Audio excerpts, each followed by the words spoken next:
The WebDriver is Website Pipeline's content management system.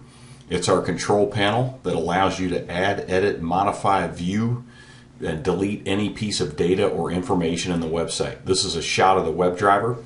We're going to come back to this in a minute. So this comes with every e-commerce and ERP integrated website that we provide. There's two general categories of data that exist in the WebDriver. One category is ERP data. This is information or data that already exists in your financial and inventory software system. Examples of that might be products, inventory levels, customers, addresses, pricing, sales tax data, order history, invoices, shipments, things like that. This data is visible in the WebDriver as an FYI only. It's automatically synced with the ERP and financial software, and our goal is to eliminate 100% of the rekeying of the data. So this is data that does not need to be managed in the website because it's synced up automatically. The website data is the second piece. This is data that only exists in the website, so you will manage it through this WebDriver control panel. That's things like web pages, navigation links, categories, your search engine data. You can add, edit, view, delete any piece of data or information of this kind in the WebDriver. There's individual changes you can make through interfaces, I'll show you in a second, and bulk changes you can make through Excel or CSV uploads.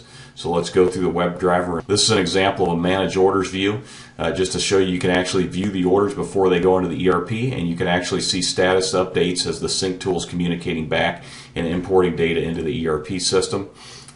This just shows you a screen where you can see customers. These are logins that are tied to billing accounts or what you call a customer in the ERP system.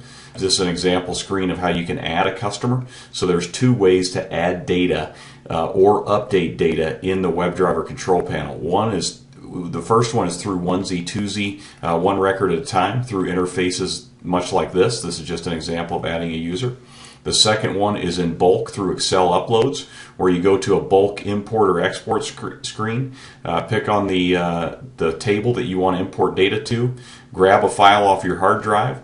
It'll be a CSV file that looks like this, where the columns are lined up with the correct data, and each row or record is going to end up uploading to the website. And it'll do a lookup. The upload's actually smart. It knows whether to modify an existing record or upload a new one based on a user key, the username in the case of the users. And then once you grab the file and upload it, it'll map the fields. You proceed with the upload and it'll give you the results.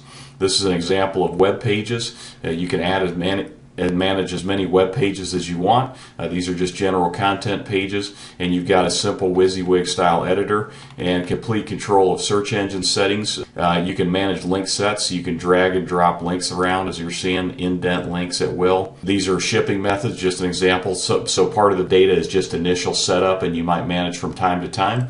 But this allows you to control what shipping methods display, how they're imported into the ERP, what the pricing calculations are, when they apply, things like that.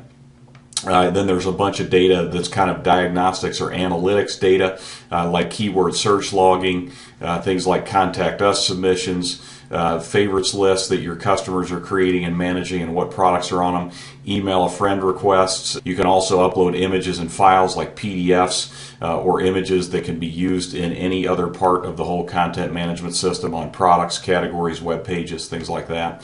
So that's an overview of the WebDriver control panel. Contact Website Pipeline for a more detailed demo and more information.